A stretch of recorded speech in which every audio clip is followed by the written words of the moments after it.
कहानी की शुरुआत होती है एक एस्ट्रोनॉमी क्लास में, जहां टीचर बड़े उत्साह के साथ बच्चों को अपकमिंग मीटियोर शावर के बारे में बता रहा था, जो कुछ दिनों बाद वो लोग अपनी आंखों से देख पाएंगे। लेकिन बच्चों को इस सब में कोई दिलचस्पी नहीं थी, वो सब अपनी ही परेशानियों में बिजी थे। वहीं जूलिया अपनी बेस्ट फ्रेंड सुजन के साथ अपने नए बॉयफ्रेंड आर्तम के बारे में बात कर रही थी। अचानक क्लास के एक स्टूडेंट ने पूछा कि क्या आज का मीटियोर शावर धरती के लोगों के लिए खतरनाक हो सकता है। तब टीचर ने थोड़ा हिचकिचाते हुए कहा, डरने की कोई बात 2000 years later.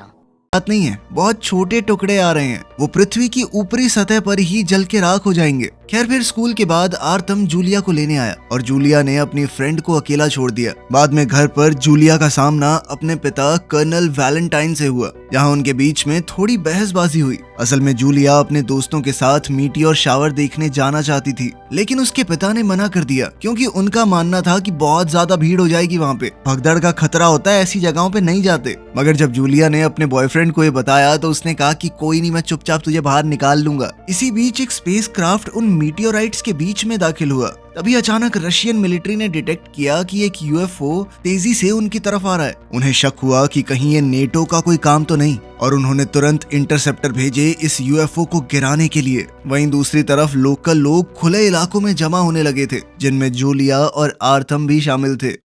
तभी अचानक एक गाड़ी तेजी से वहां घुसी और लोगों से लगभग टकराने ही वाली थी। इससे आर्थम का गुस्सा भड़क गया और उसने गाड़ी के साइड वाला शीशा तोड़ दिया। अब बात हाथापाई पर पहुंचने वाली थी, लेकिन तभी आर्थम के दोस्त भी उसके साथ आ गए। इतने लड़कों को साथ देखकर गाड़ी के मालिक ने पंगा लेने का इरादा छोड़ दिया। फिर सुजन ने जूलिया और आर्थम को अपने घर की छत पर बुलाया, जहाँ से मीटियोर शावर का बहुत अच्छा नजारा दिखने वाला था। लेकिन वो दोनों एक दूसरे में इतना खो गए कि उन्हें आसपास की परवाह ही नहीं रही। तब सुजन ने उन्हें प्रिवेसी देने के लिए अपने घर की चाबी दे दी। बाद में जब दोनों एक दूसरे की बाहों में थे तो जूलिया पूरी तरह शांत नहीं थी, क्योंकि उसने अपनी दोस्त को छत पर अकेला छोड़ दिया था और उसका ये शक बिल्कुल सही निकला। उसी वक्त अचानक फाइटर जेट्स ने अंतरिक्ष से आए स्पेसक्राफ्ट पर हमला कर दिया और वो सीधा उसी बिल्डिंग की छत पर क्रैश हुआ जहां सुजन थी। धमाका इतना जबरदस्त था कि कई बिल्डिंग्स, एक हाईवे और एक स्टेडियम तक तबाह हो गए। उसी पल जूलिया और आर्थम खुद को गहरी खाई के किनारे पर पाते हैं, जहां वो बेड के टुकड़ों को पकड़कर लटक रहे थे।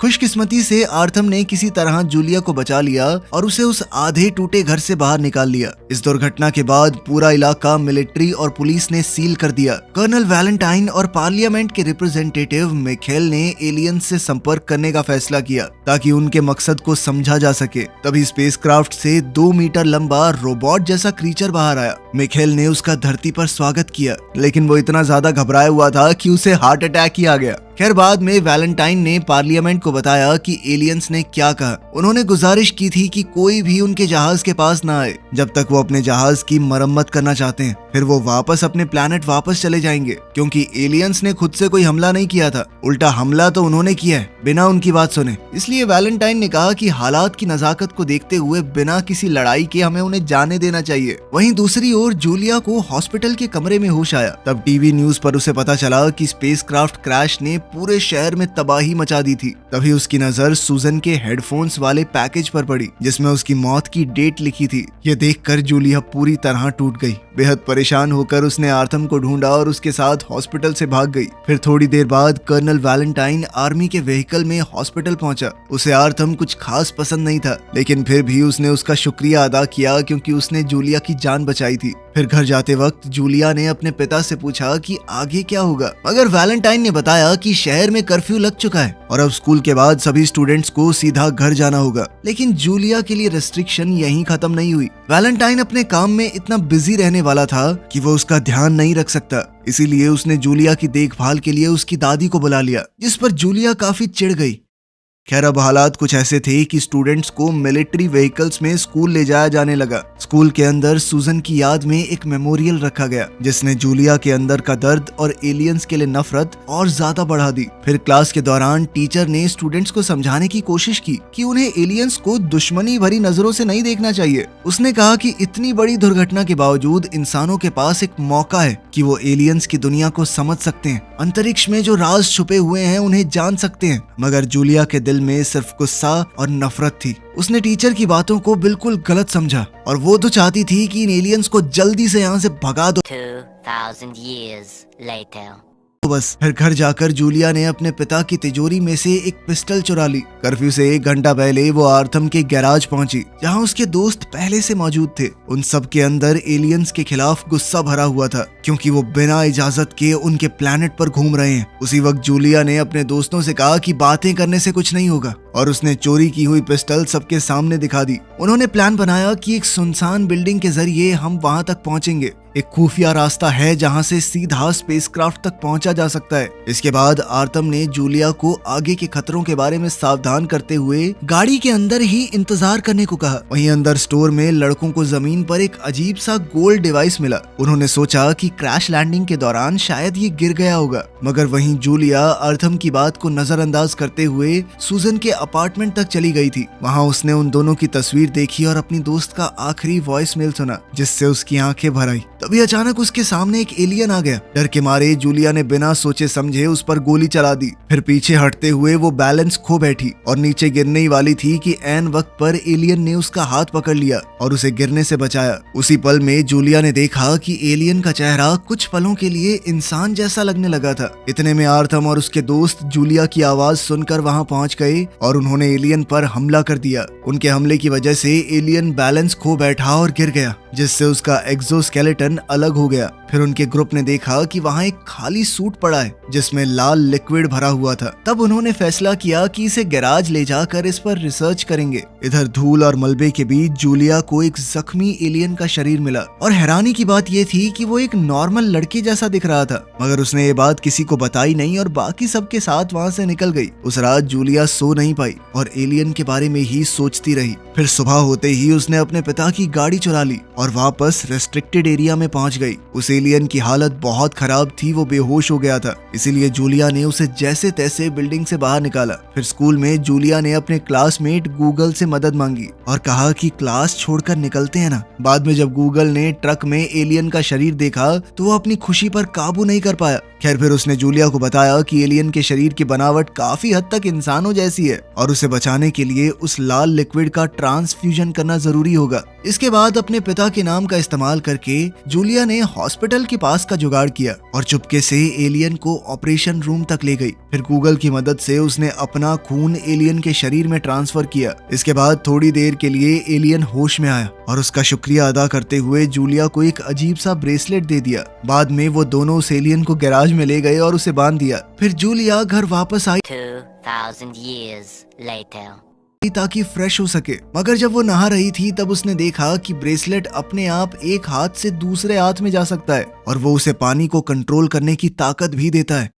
वहीं दूसरी तरफ मिलिट्री को वो एलियन डिवाइस मिल गया और वो उसे रिसर्च के लिए लैब में ले गए। फिर पार्लियामेंट के सामने प्रेजेंटेशन में एक साइंटिस्ट ने बताया कि वो एलियन स्पेसक्राफ्ट पूरे शहर का पानी अपनी तरफ खींच रहा है। उसने हिसाब लगाया कि पानी उस टूटे हुए स्पेसक्राफ्ट की मरम्मत का एक बहुत जरूरी हिस्सा है। इस पर सरकार ने फैसला किया कि एलियंस के साथ हुए समझौते के तौर पर शहर के लोगों को पानी के इस्तेमाल में कटौती करनी पड़ेगी। फिर वैलेंटाइन ने लीडरशिप से अपील की कि उस डिवाइस को भी हमें एलियंस को ही सौंप देना चाहिए, लेकिन इस बारे में उसकी बात नहीं मानी गई। प्लान ये था कि इस डिवाइस का इस्तेमाल करके एलियंस के बारे में और ज्यादा जानकारी हासिल की जाएगी। खैर, फिर अगले दिन गूगल ने बहुत खुश होकर जूलिया को बताया कि एलियन होश में आ गया है। तब जूलिया ने बंदूक लेकर उस एलियन से बात की और अपने सवालों के जवाब मांगे, मगर वो एलियन तो रशियन भाषा में जवाब देने लगा। उसने अपना नाम हिकेन बताया। साथ ही उसने बताया कि मुझे शिल नाम का अपना डिवाइस वापस चाहिए ताकि मैं अपने जहाज सॉल तक वापस लौट सकूं।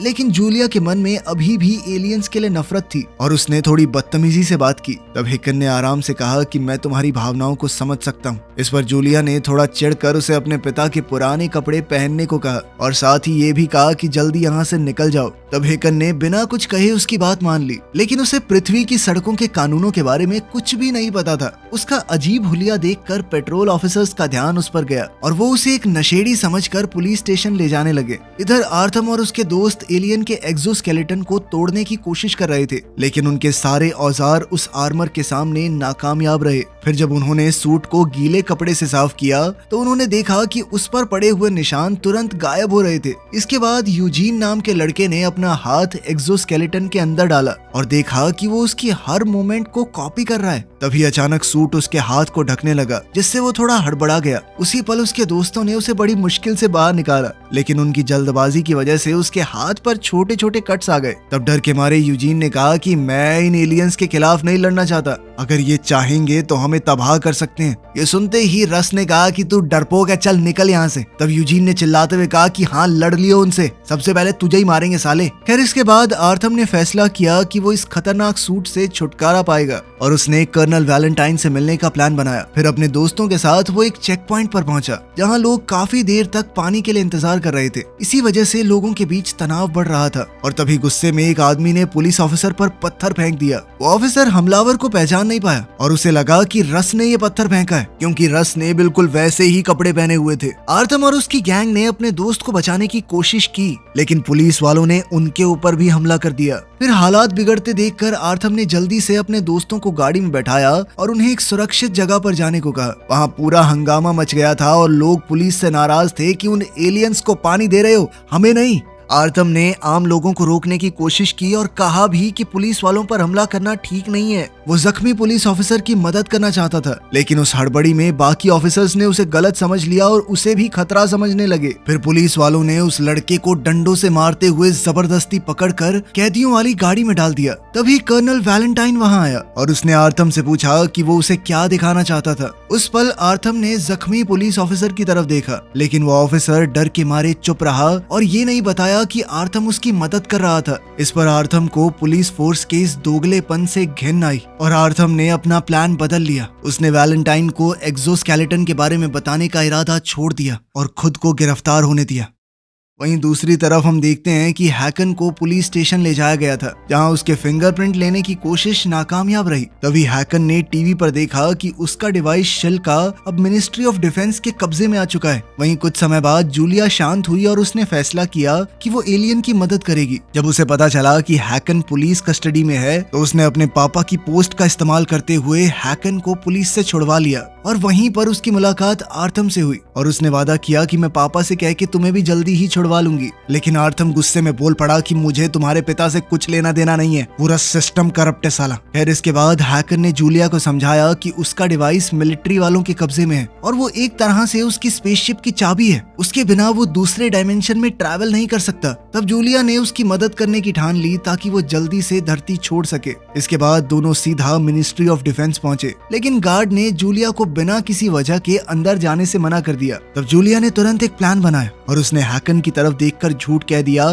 कि वो प्रेग्नेंट है। ये सुनकर वो अंदर जा पाई। उसके पिता वैलेंटाइन इस बात से बहुत हैरान हो गए। उन्होंने गुस्से में कहा कि मैं इस आदमी को ऐसी जगह फेंकवाऊंगा, मिलेगा नहीं है कभी। तब जूलिया उन्हें शांत करने के लिए उनके गले लग गई और इसी दौरान चालाकी से उनका सिक्योरिटी पास चुरा लिया। बाद में गुस्से में कर्नल ने हैकन को ऑफिस से निकाल दिया और जूलिया ने चुपके से उसे जाने से पहले वो पास दे दिया। आखिरकार जूलिया ने अपने पिता को सच बता दिया कि वो गार्ड अंदर नहीं आने दे रहा था, तो इस वजह से मैंने झूठ बोल दिया। फिर हल्की सी मुस्कुराहट के साथ उसने कहा कि बहुत टाइम के बाद आपने मेरी बात सुनी है, अपने बाप से बात करने के लिए प्रेग्नेंट होना पड़ेगा क्या मुझे? असल में वैलेंटाइन अपने काम में इतना बिजी रहता था कि अपनी बेटी की जिंदगी में दिलचस्पी लेना लगभग बंद कर दिया था उसने। मगर जूलिया के दिल में अब भी नाराजगी थी, क्योंकि जब उसकी माँ बहुत बीमार थी उनके पास ज्यादा समय नहीं बचा था। तब वैलेंटाइन ने उसे कैंप भेज दिया। वो तो उसे दर्द से बचाना चाहता था, लेकिन जूलिया को तो अपनी माँ को आखिरी बार अलविदा कहने का मौका तक नहीं मिला। खैर इधर हैकन प्रोटेक्टिव सूट पहनकर कर्नल के पास की मदद से लैब में घुस गया। जब उसने शिल्का पर हाथ रखा तो उसमें से एक चमकती हुई चीज निकली,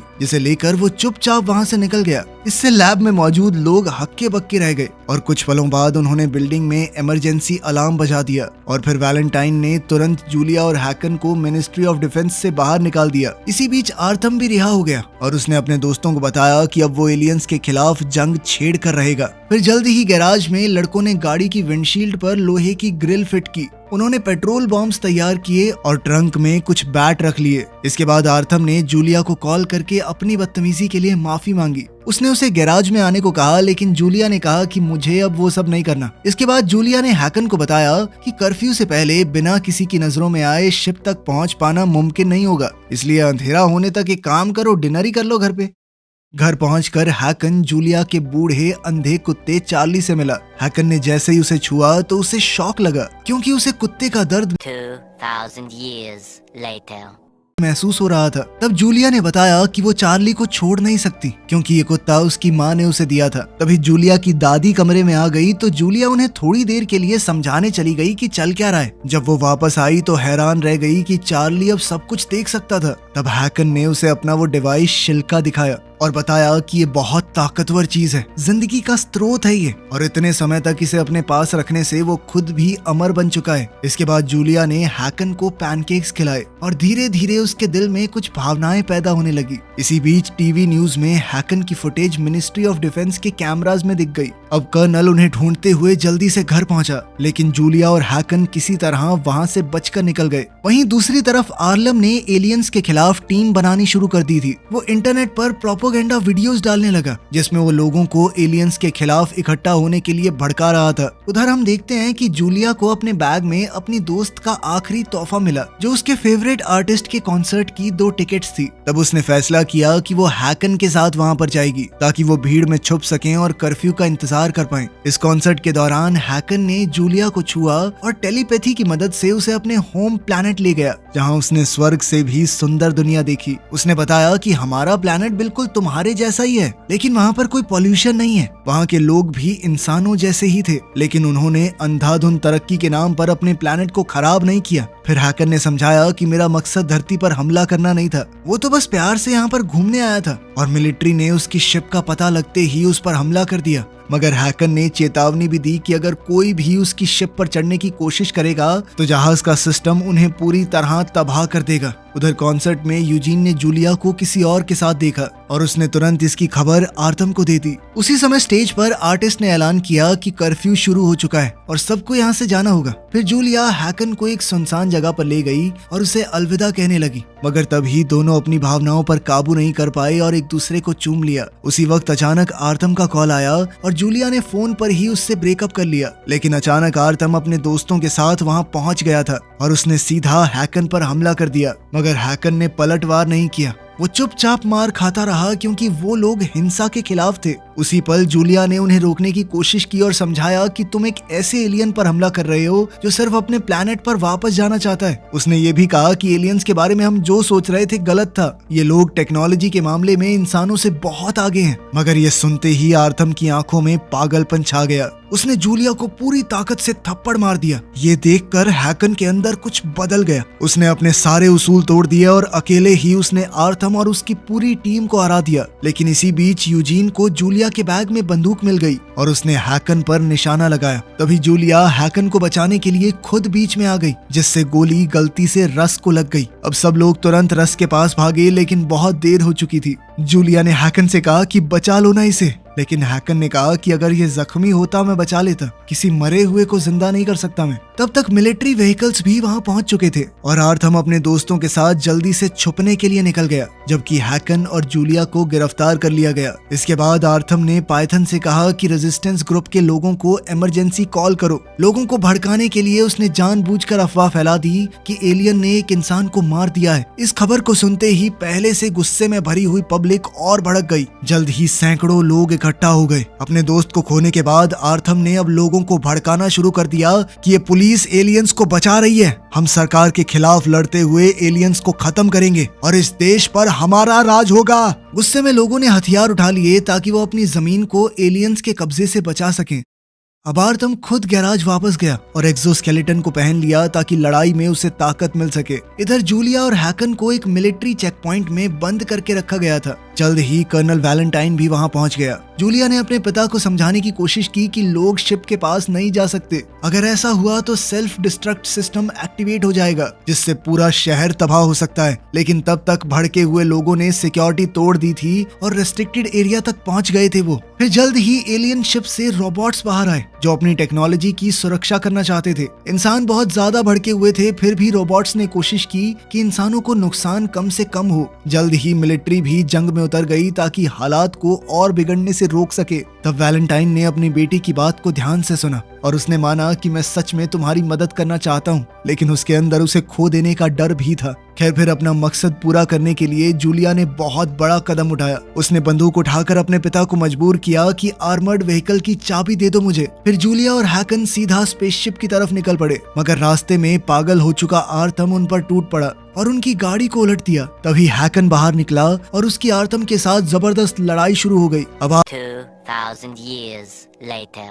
आर्थम लगभग हैकन को हराने ही वाला था, लेकिन उसी वक्त जूलिया ने गाड़ी से उसे टक्कर मार दी। आखिरकार इंसानों की फौज हार चुकी थी। रोबोट्स अब मिलिट्री पर हमला करने ही वाले थे, लेकिन वैलेंटाइन ने अपने हथियार नीचे रख दिए और हाथ उठाकर इशारा किया कि उनके फौजी शांति बनाए रखें। उसी समय हैकन और जूलिया ने एक दूसरे को खुशी से गले लगा लिया और जूलिया ने हैकन के लिए अपने प्यार का इजहार किया। लेकिन गुस्से से लाल आर्थम एक्सोस्केलेटन से बाहर निकला और उसने गुस्से में जूलिया पर गोली चला दी। तभी हैकन उसे बचाने के लिए सामने आ गया और दोनों को गोली लग गई। अब कर्नल का सबसे बड़ा डर सच बन गया था। जब वो अपनी बेटी के बेजान जिस्म के पास दौड़ कर पहुंचा, तभी रोबोट्स हैकन और जूलिया को स्पेसशिप के अंदर ले गए और उन्हें रीजनरेशन कैप्सूल्स में रख दिया। तभी जहाज के एआई सिस्टम ने वैलेंटाइन से बात की और बताया कि उसकी बेटी जिंदा रहेगी। हैकन जूलिया से इतना प्यार कर बैठा था कि उसके लिए उसने अपनी जिंदगी कुर्बान कर दी थी ताकि वो उसकी जान बचा सके। सॉल ने यह भी खुलासा किया कि हैकन ने धरती का मिशन बाकी सबसे छुपा कर किया था। पृथ्वी का वातावरण काफी हद तक सही है, लेकिन यहाँ के लोग बहुत गुस्सैल हैं, इसीलिए दूसरी दुनिया के लोग उनसे संपर्क नहीं करना चाहते। खैर फिर भी जूलिया और हैकन की कुर्बानी ने एआई को अपनी सोच बदलने पर मजबूर कर दिया और अब वो ये सारी जानकारी अपने प्लेनेट तक पहुंचा देगा। इसके बाद जूलिया होश में आई और उसने आंसुओं के साथ हैकन के बेजान शरीर को देखा। फिर शील्ड को वापस उसकी जगह पर रख दिया गया, जिसके बाद वो स्पेसशिप खुद ब खुद वापस अपने प्लेनेट की तरफ रवाना हो गई। वहीं हैकन के कैप्सूल में भी रीजनरेशन प्रोसेस शुरू हुआ, जिसका मतलब ये था कि शायद वो भी बच जाएगा। आखिरकार कहानी के अंत में जूलिया सोच में पड़ गई कि जो एलियन किसी दूसरी दुनिया से आया था, उसके अंदर इंसानों से ज्यादा इंसानियत थी। वीडियो पसंद आई तो लाइक कर देना, चैनल को सब्सक्राइब कर लेना। मिलते हैं अगली वीडियो में।